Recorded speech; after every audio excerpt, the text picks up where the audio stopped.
данный момент это, конечно, газобетон. Конкурентов у него практически нет, он занимает 50% рынка строительных материалов.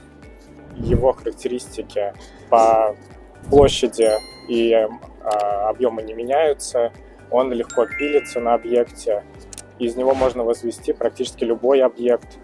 Достаточно легкий материал, плотность для частного домостроения мы рекомендуем это 400 и 500 кг на метр кубический газобетон.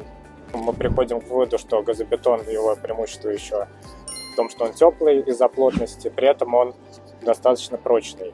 Технологичность, практичность применения. Газобетон довольно распространен на рынке. Дальше это прочность.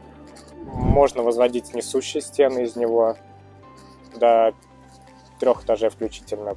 Теплопроводность, отсутствие необходимости утепления и комфортное проживание, круглогодичное строение из газобетона.